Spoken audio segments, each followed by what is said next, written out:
Hello all, it's Han again. Today is April 9th, 2023. It's a spring day, nice, warm spring day.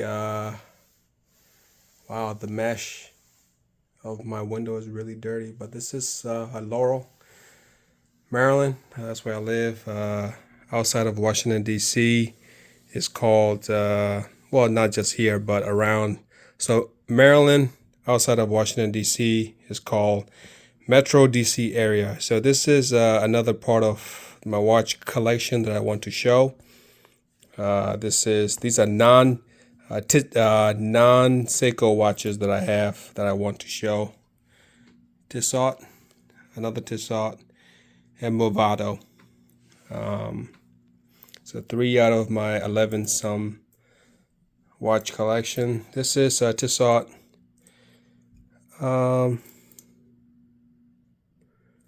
Let me see.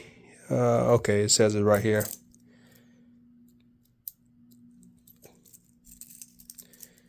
Tissot PRS 200. When I look it up, because when I got it, it was a gift. It was a gift that my brother gave me. He had it for a couple of years, and he gave it to me use, but no complaints. I like it. I love it.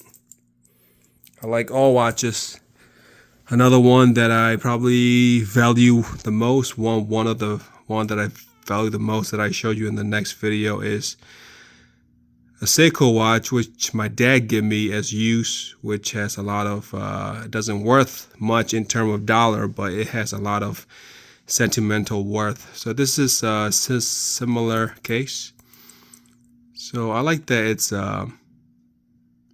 mesh, gold and silver, and then it's a polish. So sometimes, like, I'm in construction management, so I don't wear it to like construction sites and stuff because I don't want to be flashy.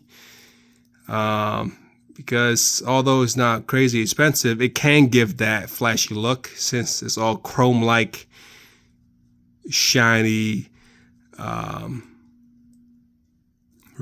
wristband. But the case is actually it complements it really well. It's like almost brown / gray. It's hard to explain it. It's like kind of goldish, but not really. It's gray, but it has that little brownish, goldish color to it, and it complements the mixture of silver and gold tone really well. So it's not too thick. This is a chronograph, which most of you know how it works, but so I started the chronograph, so the T seconds is going. If not, for chronograph, the main second is right here. This is the second that goes all the time. This T always stands at 12. That only goes when chronograph is. It's like a timer, but let me put it reset so everything is 12. So when I got it, I think this dial and the second was off. So I went to YouTube and search how to reset it. Sorry. A PRS 200, and I saw it also in I think just silver polish strap and black dial. I also believe, if I remember correctly, there's also a version with a white dial. Not towel, dial. Okay, now it's time for a wrist roll.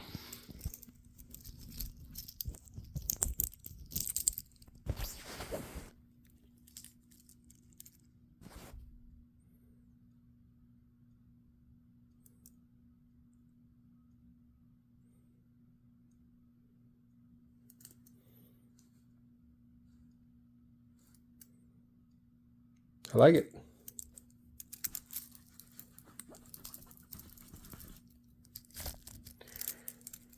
Another one. I'm going to show that last so you'll see. You know what? I'm going to keep the same brand So this is also Tissot. So this one I got in last year, 2022, as a gift, September. This one is also Tissot. This is badass, if you ask me. It's awesome. It's not huge, but it feels meaty, muscular, just great. So this is a Tissot V8. I got it in 2010. Believe it or not, 2010. It was also a gift from my uncle. So now it's 2023. So I had this watch for 13 years. And if you really look closely, you can see all the years on it. You see the scratches on the dials, especially here, especially right here.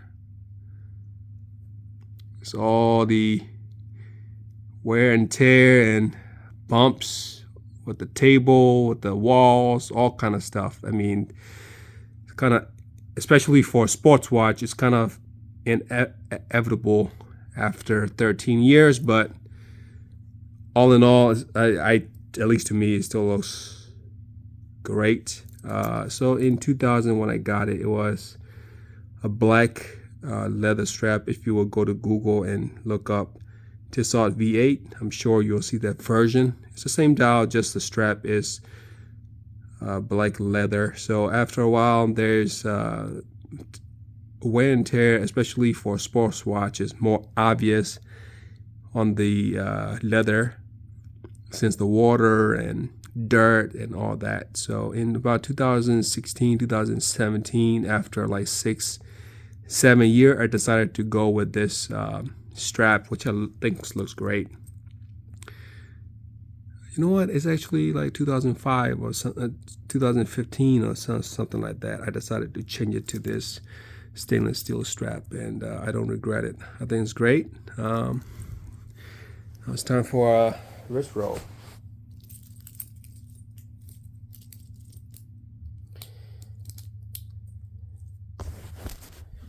I'm not gonna lie, depending on the day, this watch can be a little tight on my wrist, and this is so old that I have no idea where the links are. So since I can't add more links, I just have to lose weight, I guess. So this is one of the motivation to lose weight. So the watches like this don't get tight on my wrist some days. To be honest, now today's one of the day, it feels tight. So it's not comfortable on my wrist now, especially if you see it's like, you can just see it's tight. You can see them. It's pushing up against my wrist.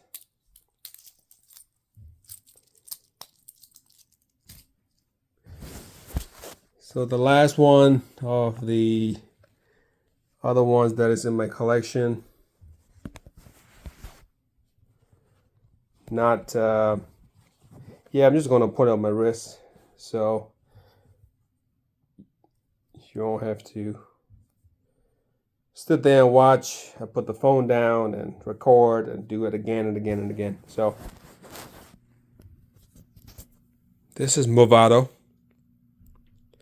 This is Quartz. So it's actually these are all Quartz. So it runs on battery. So I do have to replace battery every 3 or 4 years, which isn't too bad, but which it can get annoying at times. So what I do is sometime I wait till I have at least 2 watches that are not going to go to the shop to replace batteries.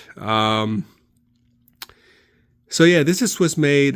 This is one of the first. This is the first, I guess, quasi luxury.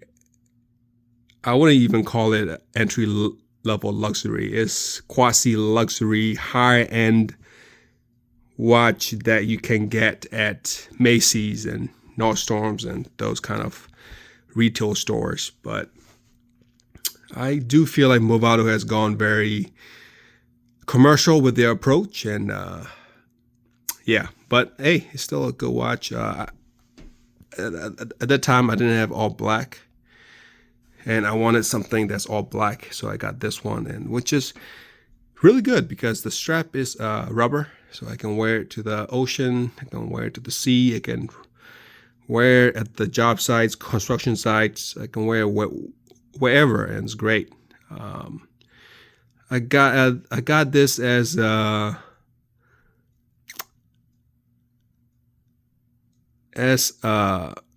graduation present to myself. I graduated in 2014 from college.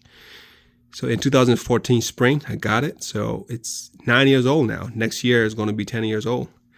So between 9 years, I probably replaced batteries like 3 times probably. So I think it's good. I think it looks nice. I mean,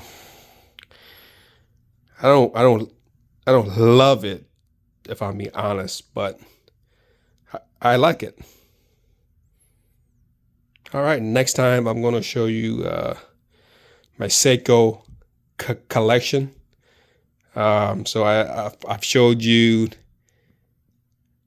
Tagwire, Seiko Premiers, and now Tissot's and Movado. Next one, I'm going to show you all my Seikos. I think I have like 5 Seikos, which of they're probably the least expensive ones in my collection, but my favorites ones are in that collection, in the least expensive part of my collection, which is sometimes is the value and worth is not the same, which is the truth.